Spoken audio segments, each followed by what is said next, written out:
Good morning, everyone. I'm Deb Rodriguez. I am the lucky person that gets to manage this great team that's bringing us the Data Summit this year. I hope that you all found sessions of value yesterday in day one, and I am sure that whether your focus is data or cybersecurity or equity or learning in general, that you will find many great sessions today. I also want to encourage you to take part in the sessions that will be the last option today that are being provided by a host of vendors.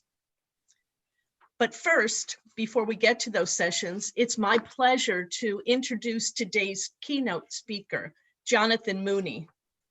Jonathan Mooney's work has been featured in New York Times, the Los Angeles Times, the Chicago Tribune, USA Today, HBO, NPR, ABC News, New York Magazine, The Washington Post, and the Boston Globe. He is a nationally recognized advocate for neurological and physical diversity. He's been speaking across the nation about neurological and physical diversity for 2 decades, inspiring those who live with differences and calling for change. Jonathan has published 3 books, The Short Bus, Learning Outside the Lines, and Normal Sucks. It is my great pleasure to introduce Jonathan Mooney. Hey everybody, my name is Jonathan, and I am so grateful to be a part of your virtual summit today. Now, before I do my thing, I got a few pieces of housekeeping, if you will, bear with me. First and foremost, would love to give you a sense of how I'd like to spend our time together. You know, I read recently that the average human attention span is about 15 minutes. And then I read that the average attention span of somebody on a Zoom webinar about a year into a global pandemic is about 15 seconds, right? So I want to assure you that I'm going to respect that research, keep my talking at you down to a manageable minimum, and make sure that we have at least 10 or 15 minutes at the end of our session to talk together in the form of questions, conversation, and dialogue. So I want to encourage you to put any questions or comments or thoughts into the Q&A feature of the Zoom webinar this morning, and we'll get to those at the end. Okay, second piece of housekeeping, and frankly, more important piece of housekeeping. Hey, I want to give a big old shout out to the Data Summit team. You know, putting a conference on is always a hard thing to do, but putting a virtual conference on, frankly, is a big old pain in the ass. And I know that they've done it with the utmost professionalism, and I want to ask you to recognize their work right now in whatever way you can. Send them some clapping hand emojis or some fireworks or whatever that might be. But I know that I'm grateful for the work that they've done, and I'm grateful for the opportunity to be here. Lastly, I want to take a moment and recognize you all. Thank you for the opportunity to be here, but more importantly, thank you for the work that you do every single day. You know, I've spent over 2 decades as an advocate for folks who struggle in school, who are left behind by traditional approaches to education. And one of the things that I'm most optimistic about is talking to teachers on the front lines and hearing how we as a system are at an inflection point. There's a generation of educators who want to do school differently. And we have an opportunity as it pertains to data to accelerate that work or to constrain that work, because you know more than ever what we measure matters. And when we measure traditional academic skills, it leads us down one path, but we have an opportunity to measure what really matters and unleash the creative talents of educators on the front lines to build a more equitable, diverse, and inclusive school system that doesn't just work for some kids, but works for all kids. So I want to thank you for the good work that you do every single day to build a more equitable and inclusive system. Okay, now with all that said and done, I know that was a lot. Let me get right to it. I was asked here today to talk with you about what I've been an advocate for as it pertains to empowering disempowered students, as it pertains to including disenfranchised young people. And I'll be honest with you, this is a very personal conversation for me. It's a personal conversation for me because I was one of those young people who struggled tremendously in school. I was the proverbial square peg that did not fit the round hole of American education. I was the kid who had such a hard time sitting still that I spent most of the day chilling out with the janitor in the hallway. I was the kid who had such a hard time keeping his mouth shut that I grew up on a first name basis with Shirley, the receptionist, in the principal's office.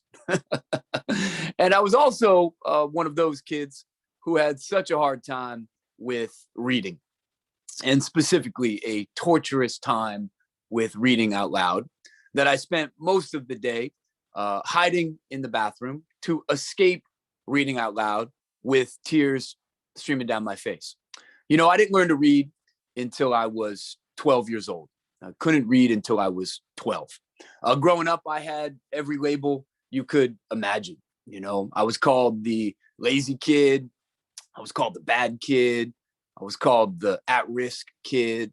And eventually I became the special ed kid.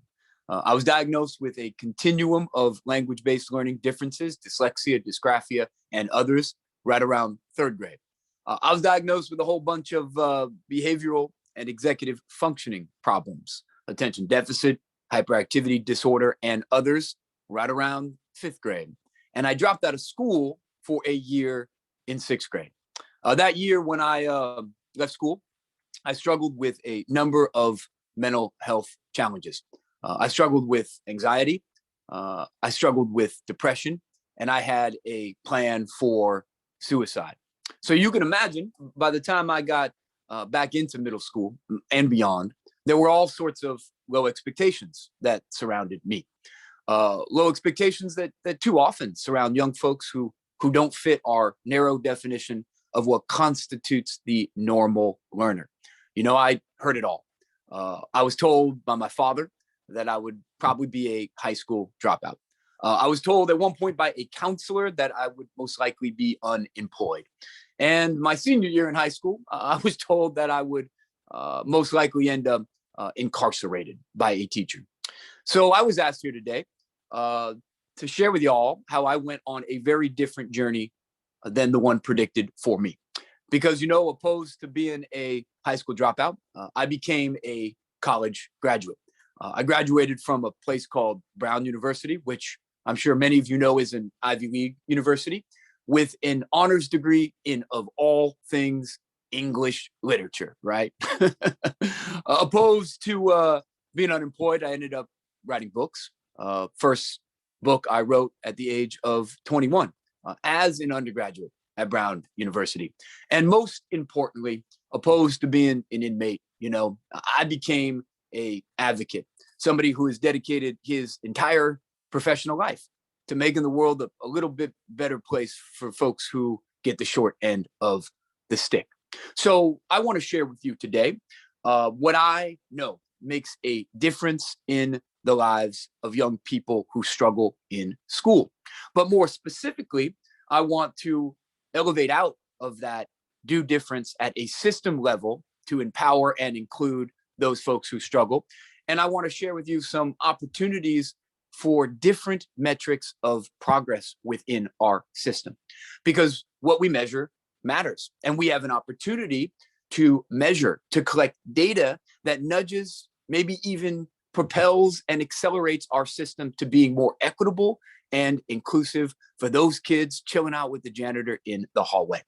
So when I think about what led to change for me, what systems, behaviors led to empowerment, and how we can capture that, there are three things that I want to share with you now. I'll share these with you for about 25 minutes or so, and then we'll open it up and we can talk together. So first and foremost, my journey of change, a journey of change and empowerment for young folks like me, is all about reframing who or what we call the problem and empowering young folks to rebuild a negative learning identity that they often learn from their school experience. If you would ask me when I was 8, if you would ask me when I was 18 to describe myself to you, I would have said that I was the stupid, crazy, lazy kid. I had developed a negative learning identity. And the path forward for me was all about rebuilding a more positive learning identity. But unfortunately, so much of our system is about remediating skill deficits within young folks and capturing measures of progress around those specific skills from an academic perspective. But what is even more important is a young person's self-concept as a learner. So our work together at a systems level is to first and foremost prioritize building a positive learning identity for young people. And to do so, we have to understand the origin of that negative learning identity. And that origin is a set of institutional and systems practices that privileges some brains over others. And if you don't got that brain, you get the message that something is wrong with you. We put the problem inside of the kid. And I know that personally, right? Take this thing that folks called my problem, attention deficit hyperactivity disorder, right? Those words clearly put the problem inside of me. But this thing that everybody called my problem, in reality, was a difference in the truest sense of the word. Now, it's a difference with very real limitations and challenges. I'm not naive about that. I struggle with paying attention to this day. I have the attention span of a gnat. I struggle with organization and executive functioning. I have explored the feasibility of stapling my car keys to my forehead, right? I got that. Those are very real challenges and limitations. But what goes hand in hand with those very real challenges and limitations is a whole bunch of good things that we don't talk enough about. Do you all know that young folks with atypical attention spans are often better problem solvers than the general population? I came across a research study recently that showed that EMTs, emergency medical professionals, firemen and women with ADD are better at their job than so-called normal EMTs. That makes sense, doesn't it? I mean, your house is on fire. You want that dude to have ADD, right? Forget paying attention. Come get my cat, So it is a difference. It is not, however, my problem. My problem growing up was the school desk. How in God's name can a school desk be a kid's problem? Well, let me immerse you into my relationship with the school desk, and it is a fraught relationship, right? This is my experience at the school desk. First grade, 8th grade, 12th grade, college, doesn't matter. I see that desk, I see that chair, and about 5 seconds into class, my foot starts bouncing. 10 seconds into class, both feet start bouncing. 15 seconds into class, I'm gonna bust out the drums, right? 15 minutes into class, it's all over. I'm the kid trying to take his leg and put it behind his neck, right? And that young person is consistently shamed for that behavior because we have a set of institutional norms and institutional practices that confuses or conflates being the good kid with being the compliant kid. And if you're not the kid who sits still and keeps their mouth shut and raises their hand, something is wrong with you. I got that message at home with my dad at the dinner table. It was, Jonathan, stop it, stop it, stop it. What's wrong with you?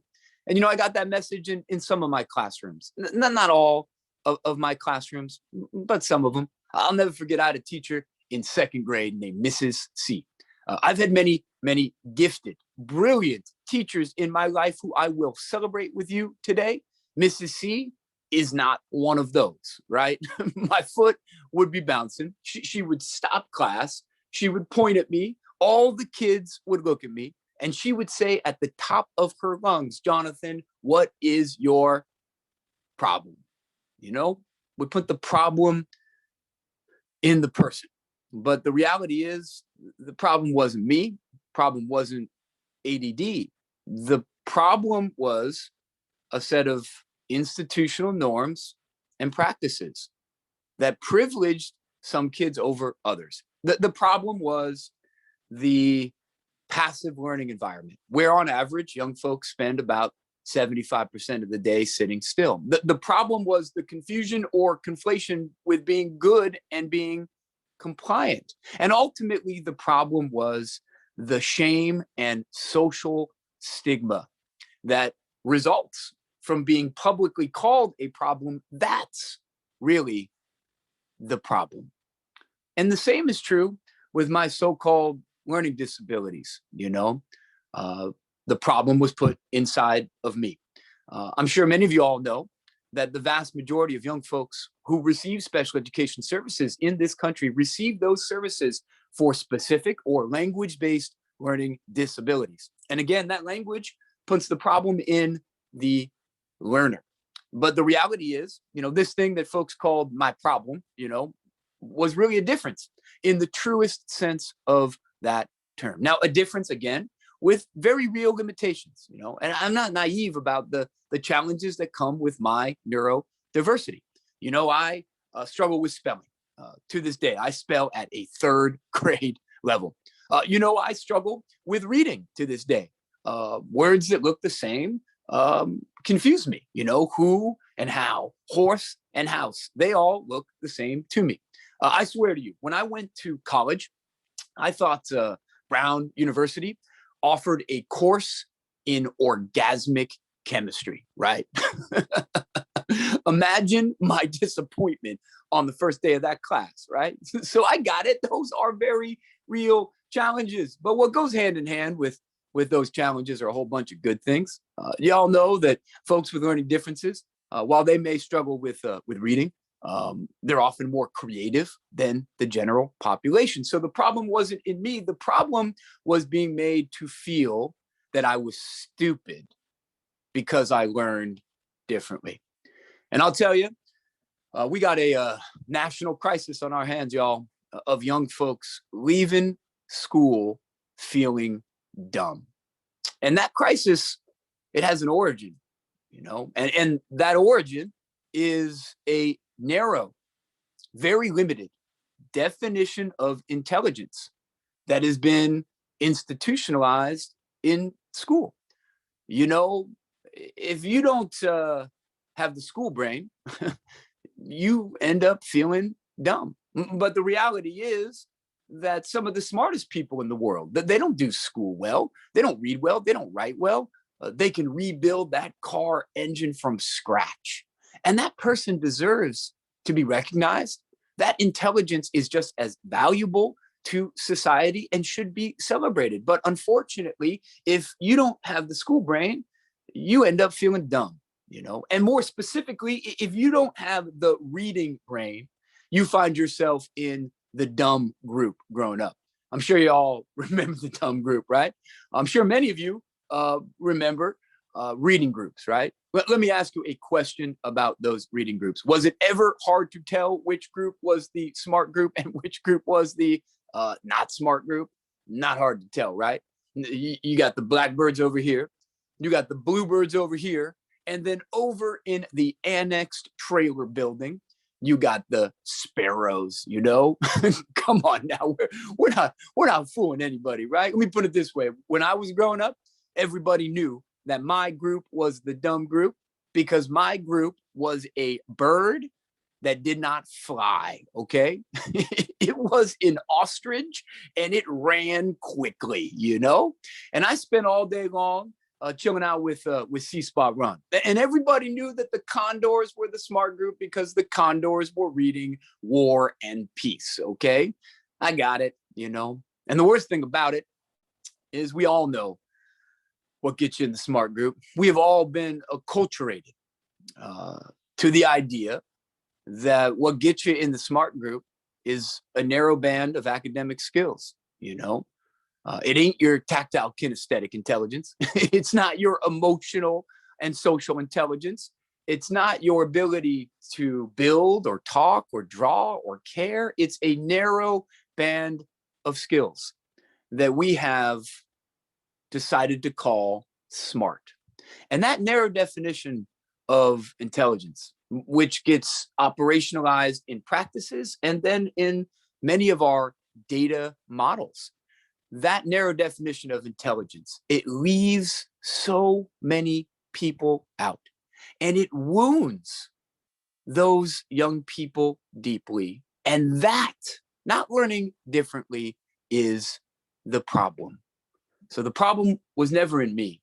The problem was in the interaction of difference and context. And what needed to be remediated wasn't my skill set, but my self-concept as a learner. And I think that provides us with an opportunity to do different on the data side. So much of what we gather about young folks is all about the skill set development.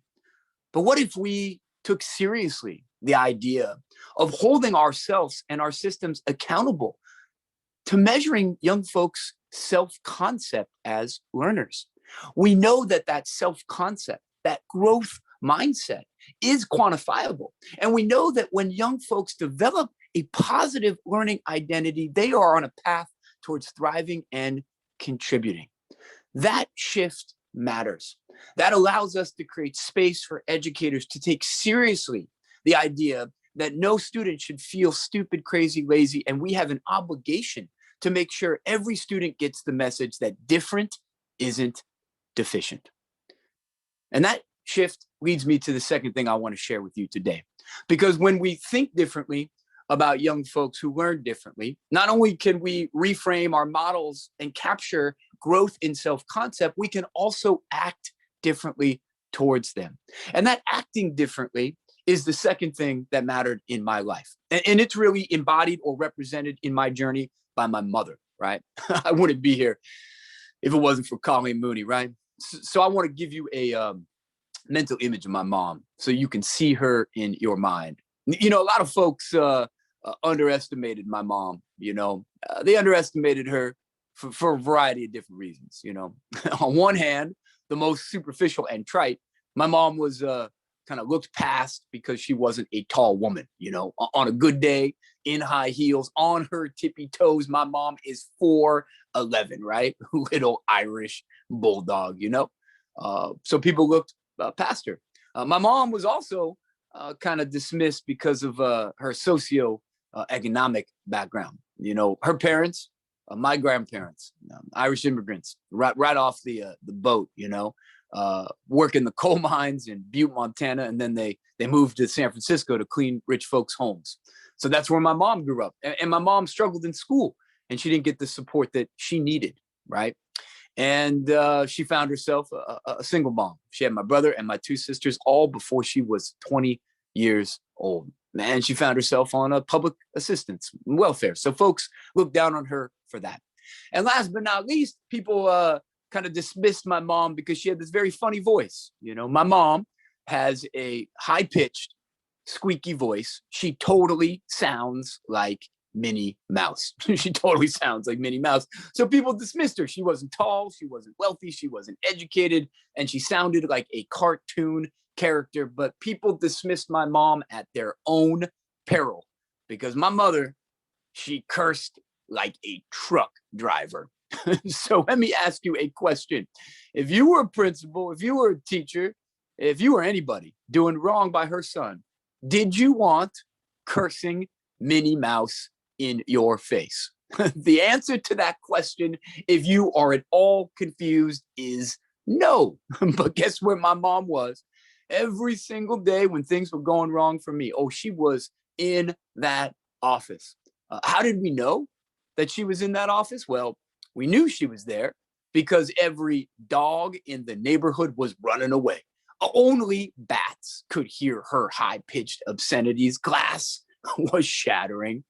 You know, my mom understood something. She understood that I didn't need somebody in my life to fix me. What I needed in my life was somebody to fight for and with me. You know, when we put the problem in the person and we relentlessly focus on the deficits inside of the person, it leads us down the path of trying to fix the person. It leads us down the path of trying to make the square peg fit the round hole. But the problem is, when all we do is talk about what's wrong with a kid, the young person feels broken. And when all we do is try to make the peg fit the hole, if we do that too long, too much, eventually it breaks. Nobody thrives in life feeling broken and being remediated all the time. My mom fought for my right to learn differently. My mom fought for the environment to change to be more inclusive of my differences. You know, my mom would say to anybody who would listen, she would say, if my son doesn't learn the way he's taught, well, guess what? Teach the way he learns. Now, I'll admit that that's a little bit of a paraphrase, because when my mom said it, there were a whole bunch of F-bombs in there that I left out, right? But nonetheless, my mom fought for that core principle that we have an ethical, moral obligation to change the environment to include the continuum of human diversities that we know are paradoxically normal. And your work in data matters, because the old model is to capture as much data we can about a young person's skill deficits and chart their growth. The new model could be to look at how the environment changes and hold ourselves accountable to a set of environmental change metrics that are all about including that square peg that doesn't fit. So as you all embark on that hard work, what could those metrics look like? Well, number one, we should be measuring the equitable distribution of services for young people. You know, hey, if you read in the 12th percentile, you need some extra reading help, right? But too often, that extra help isn't given to the people who need it most.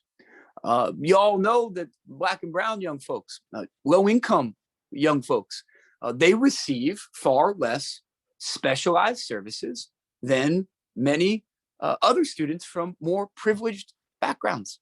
Do you all know that the Individuals with Disabilities Education Act, the IDEA, has never been fully funded by any administration, Republican or Democrat, since its passage in 1974? That is wrong.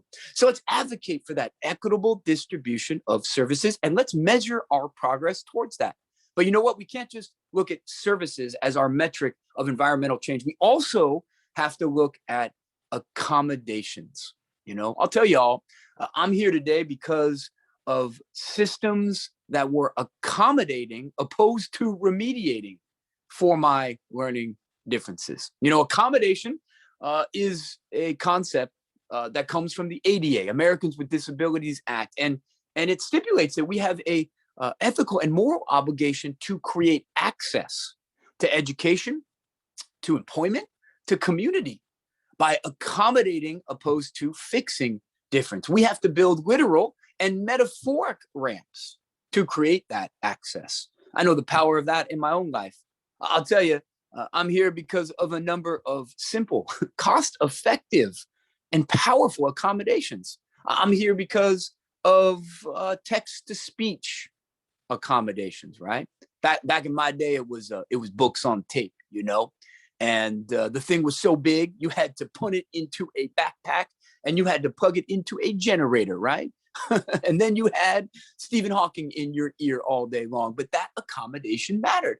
I'm here because of the accommodation of speech to text. Because if you're a kid like me and you struggle with writing, you end up dumbing it down. You know, when I was a kid, I would only write in class. I would only write in class paragraphs or sentences with the words that I could find on posters in the classroom. And if I couldn't figure out a way to write a sentence with the words on the DARE poster in the back of the room, then I would scribble it so nobody knew I couldn't spell. And then people thought I was dumb. Then I thought I was dumb. Then we were on a dumb it down cycle, rinse and repeat, that was broken only when I had educators who said, hey, Jonathan, why don't you talk out your ideas? Nowadays, we got speech to text technologies in our phones, on our pocket. That matters. So can we measure young people's access to assistive technology? Can we hold ourselves accountable to creating equitable access to those accommodations, regardless of disability or ability status, because those things matter? And last but not least, you know, we got to go beyond accommodations, you know, because accommodation has a little bit of a negative connotation to it now, doesn't it? You know, accommodation or accommodating is a little bit like that word tolerance, you know. We tolerate something that we're all not that excited about, you know, right? Let me put it this way. When my mother-in-law comes to visit, I don't celebrate her visit. I accommodate her visit, right? So we got to go beyond accommodating difference to embracing, celebrating, and truly including difference through universal design of instruction. You know, the truth is the only normal learner is a learner that you don't know very well. We are all on a continuum of learning diversity. And the more that we can recognize that reality of human experience and design our systems, not for the myth that we should all be the same, but for the reality that we are all different, universally designed systems. That should be our North Star.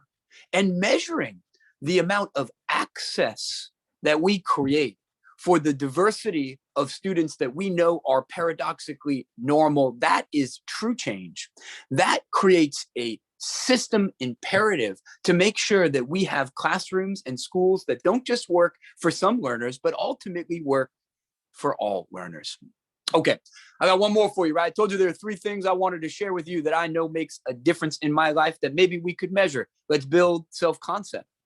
Let's change the environment and not the person. And last but not least, you know, we together, and this is all hands on deck, we have to challenge the deficit model that surrounds and constrains young folks who struggle in school. You know, if you're a kid like me, you hear a lot about what's wrong with you. You know, Jonathan can't sit still. Jonathan can't spell. Jonathan can't read. Jonathan can't. But you know what? You don't hear much about what is right with you. It's a deficit model that's ingrained in our processes, procedures, and frankly, in our data collection models. You know, if you're a kid like me, you often have an IEP, right? Individualized education plan. Got to be real about that thing, you know. NSA, KGB got nothing on the IEP, right? They've been doing deep intel on me my whole life, and it is not good news in that file. You know, a man I admire named Thomas Ayer, former Secretary of Special Education at the U.S. Department of Education, and now a professor emeritus at Harvard. He studies the files, you know, IEPs, response to intervention plans, 504 plans, whatever y'all want to call it. He studies them. And his research shows unequivocally that for every 1 strength mentioned in those files, there's upwards of 25 deficits, weaknesses, or problems. Imagine that being your life, you know? Imagine going to work every day and hearing about what's wrong, not what's right. Imagine coming home and hearing from your loved ones, your family, you know, all about what you can't do, never about what you can do. It's a deficit model that is deeply ingrained in every one of our processes, procedures, and data models in our systems of education, and it must be challenged. Hey, I know the power of challenging that deficit model in my own life. You know, I'm with y'all today. I went on a journey of change and empowerment because of a teacher who challenged that deficit model. You know, his name was Mr. R, Mr. Rosenbaum. And this man had a ferocious commitment to the idea that every single human being had a strength, gift, and talent. And his job was to find it and build it. So he would ask every kid every day, hey, what are you good at? You know, what are you good at? What do you like? What do you love? And he would ask me that question. And because I was over in IEP land, I would say, Mr. R, I ain't good at anything, you know. I'm not good at anything. The entire system had been organized around my problem, so I didn't know that I had anything right with me. But you know, the thing about Mr. R is he never gave up. And one day he came to me and he said, hey, Jonathan, you know, I've been watching you and you are wrong about yourself. You know, you are so good at telling stories. Now, sometimes they're inappropriate stories you tell, but I don't care. You are so good at telling stories that you could be a writer. Nobody had ever said that to me before in my life. A writer, Mr. R? Are you out of your mind? I said. I can't spell, man. And he looked right at me and he said, Jonathan, in my class, screw spelling. Screw spelling, man. Yeah, you should have seen me just jump out of my body. Because for the first time in my life, somebody said, forget what you can't do and focus on what you can do. That was a revolution in my sense of self. And it was a revolution in my education. Every young person has something right with them. Unfortunately, we've organized our systems and our data collection methods to focus on what's wrong. And we have an obligation and we have an opportunity to flip that script, to capture the strengths, gifts, and talents that every single young person has. Because every person has a right to an education that's not just about what's wrong with them, but it's also about what is right with them. You know, I've been talking about strength-based education now for 20 years. And I know it's easy to say, it's harder to do. So I joined a social venture here in Los Angeles called Thrively. It's a strength-based platform that assesses students' strengths, interests, and talents, documents those in a portfolio that can be shared with teachers, and perhaps most importantly, with the students themselves, the opposite of the IEP. And then it becomes a platform for an interest-based learning journey. Thrively is free of cost to all teachers who need it, and a North Star of how we can capture strength and interest-based data, and how we have an opportunity and an obligation to do that for every single kid. Because people who thrive in life, they don't get good at everything, they get good at something. People who live a good life and contribute, they don't fix what's wrong with them, they discover and build on what is right with them. Okay, I want to conclude. And in concluding, before we open it up for some dialogue, I want to come back to what makes this work matter most. You know, a journey of change and transformation is about building self-concept and measuring that work. It is about changing the environment through services, accommodations, and universal design instruction, and holding ourselves accountable to empirical metrics around that. And it is about challenging that deficit model and documenting, measuring the strengths that every student has. But perhaps most importantly, what this work is really about is building relationships with young people. You know, I came across a research study back in the day where a group of researchers followed a cohort of vulnerable young people from the South Side of Chicago, which is a rough part of town. And it followed these vulnerable young people from the time that they were in elementary school to the time that they were in their early 20s. One of the largest longitudinal studies of its kind. And the point of the research study was to figure out what were the interventions that mattered most for the ones who beat the odds, you know, when too many became the statistics we know all too well. And this research study concluded unequivocally that the intervention that mattered most in the life of the young folks who went on a journey of transformation was those young people all had one meaningful adult other than their immediate family in their life. And 95% of the time, guess who that meaningful adult was? That meaningful adult was an educator. Hang out with that for a second. Not 5 meaningful adults, not 4 meaningful adults, not 3, not 2, 1. Teachers change lives. And that matters. You know, and that raises the question of what do meaningful adults do to be that agent of transformation? Well, the research there is clear. Meaningful adults connect with young people. They build relationships with them. You know, if we're not connecting to young folks, we're not teaching, we're just talking. But we've lost sight of that.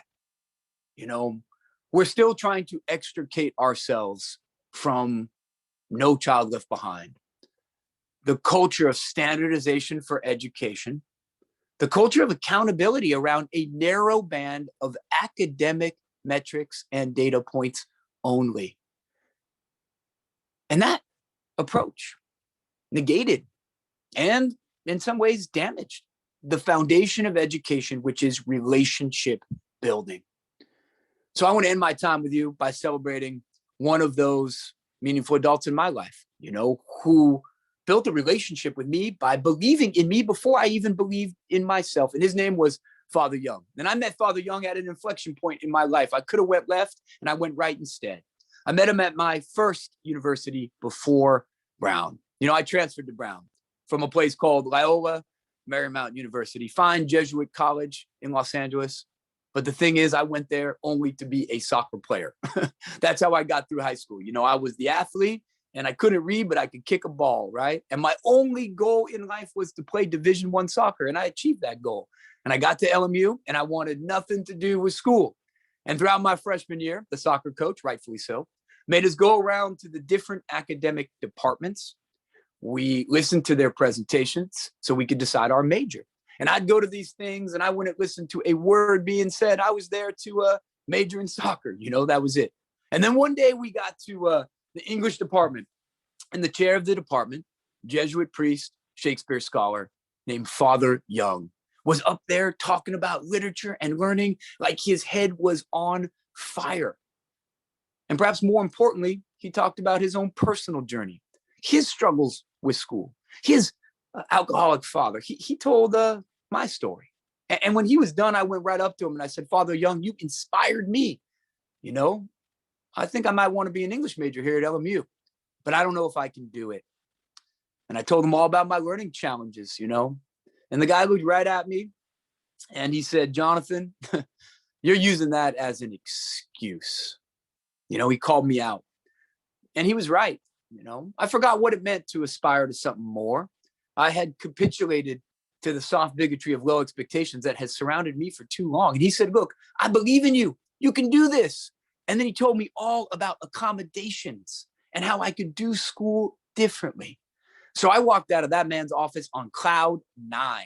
I went to the other side of campus that day to the dean of academic enrollment. I walked into his office and I said, hey, man, I'm going to study me some English literature here at LMU. It's on. Let's do this.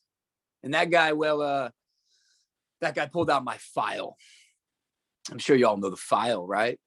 You know, it's this thick. It lands on the desk with a thud. And it ain't good news in that file, right? The guy flips through it and he laughs. He goes, English literature? You can't spell. You can't read. You shouldn't even be in college, he said to me. So I walked out of that man's office and I was the kid in the hallway again. I was hanging out with Shirley again. I was hiding in the bathroom again. I was the stupid, crazy, lazy kid who could only play soccer again. Never underestimate the power of our expectations, and never underestimate the power of that file. Does that file filled with data points, does that reinforce a set of bigoted notions about what it means to be a student? Or does it find the good in every kid? That's a choice that we make with our words, with our practices every day. So I went back to Father Young, you know, and I said, hey man, don't worry about that piece of paper I asked you to sign. Not going to be an English major at LMU. And he said, why? You were so excited. And I told him, I said, hey man, that guy over there said I couldn't do it because of my learning problems. And Father Young was real quiet for a long time. And then he said in a way that only an old school Jesuit can. He said, well, son, I guess you're just going to have to prove that bastard wrong. And the next day, I enrolled in 4 English literature classes. And I also enrolled in the Department of Disability Support Services and advocated for my rights for accommodations for the first time in my life. And that man who said I couldn't be in college, well, let's just say that he has an autographed copy of my books on his desk right now. Prove him wrong, you know? Hey, I'll be real with y'all. I'm proud that I proved them wrong. But more importantly, what I'm more proud of is that I proved Father Young, Mr. R, my mom. I'm more proud that I proved them right. And that's our work together. You know, this is all hands on deck moment, y'all, of evolving education to be more inclusive and equitable. And your work matters because what we measure matters. And we have an opportunity to measure what really matters. Young people's self-concept, the change in the environment, their strengths, gifts, and talents, and perhaps most ambitiously measuring the quality of relationship and connection in school. And when we do that, we will transform this system.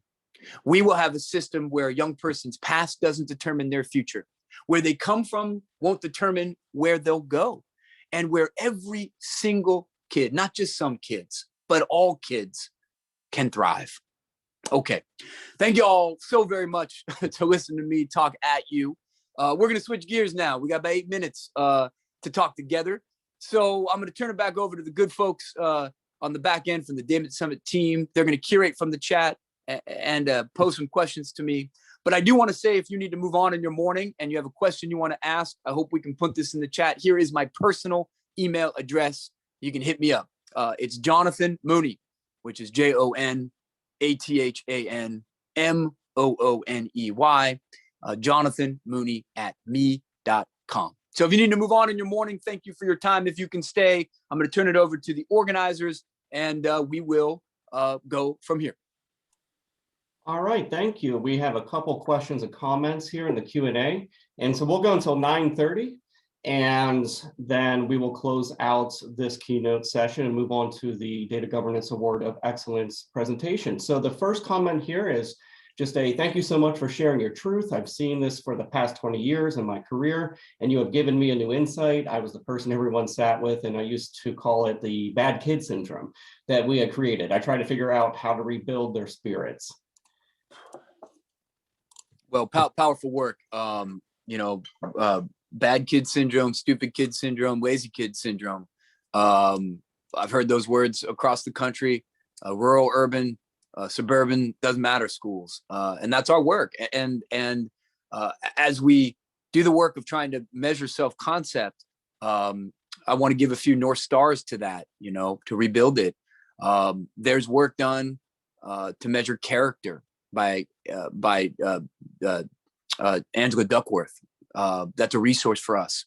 There's work done by Carol Dweck to measure growth mindset, because the student who feels stupid, crazy, lazy, they don't have a growth mindset. They have a fixed, debased mindset. And we can measure that work. And so right on for doing that on the day-to-day. And the more folks doing that, trying to rebuild their sense of self, the more that we amplify that work of teachers on the ground with our data practices, the more no one will ever feel that way again. All right, thank you. We have a couple comments or questions asking if this recording will be available. It will be available after the fact. People want to share this with their administration and also personally in their lives. So that will be made available after the fact here shortly after the Data Summit closes out after tomorrow.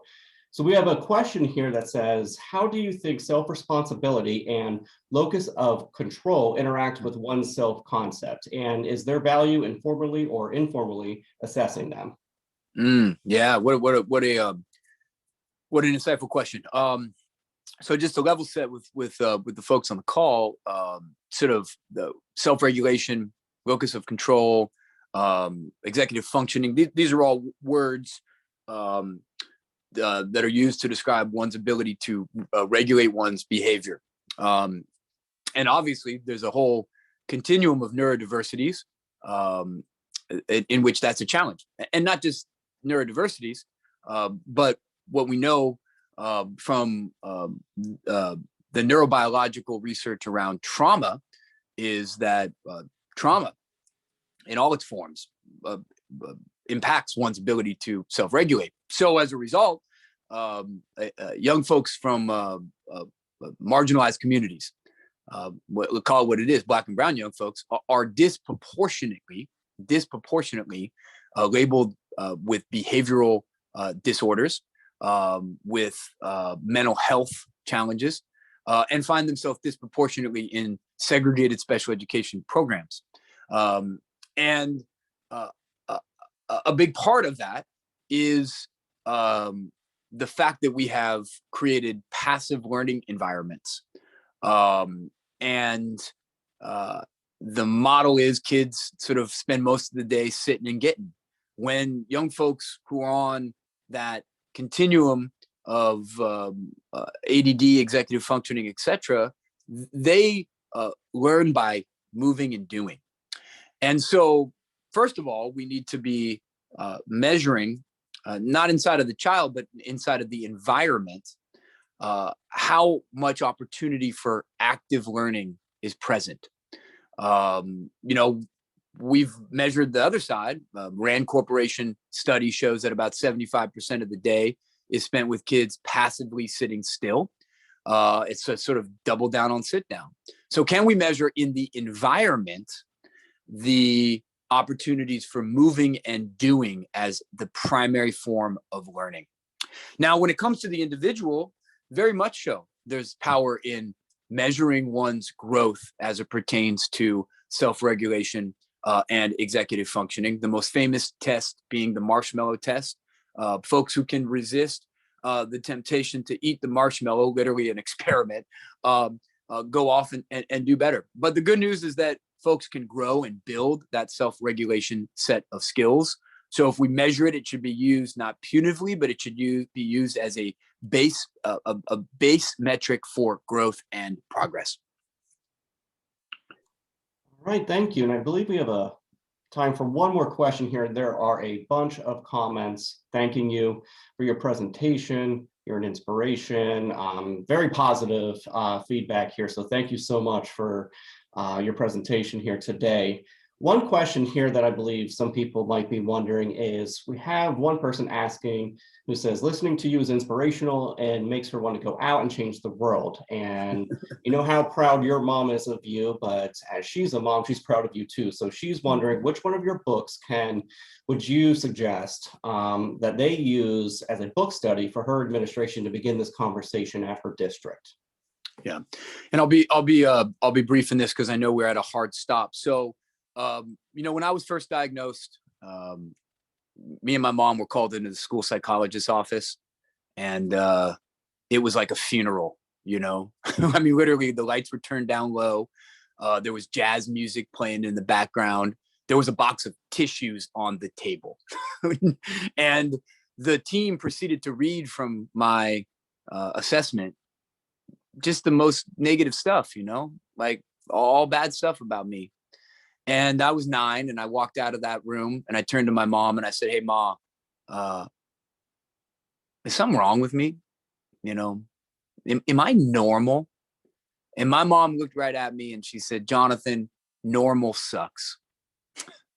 And I'm here because of that. And subsequently, I wrote a book called Normal Sucks in honor of my mom. And that book is the distillation of what I shared with you today.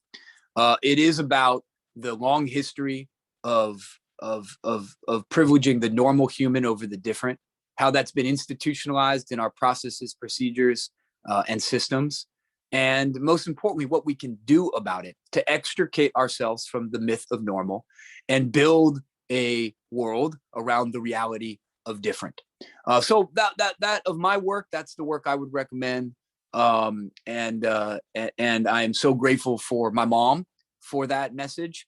And I'm grateful for each and every one of you in your own way, in your personal life and professional life. I'm grateful for your work to give young people the message that different isn't deficient, and to imagine a system that is equitable, inclusive of all learners. So thank you so much for the opportunity to be a part of that work today. I'll reiterate my email address. It's jonathanmooney@me.com. I'm giving free presentations to any school that asks, because this work is so important. So if you're on the same mission I'm on, and that sounds interesting to you, feel free to drop me a line via my email, and we'll do this work together. So thank you again. Thank everybody at the Data Summit team for the opportunity to be here, and I wish you a wonderful day in your remainder of your conference. All right, thank you so much. Again, we really appreciate your presentation and you being here with us today. I think we'll go ahead and we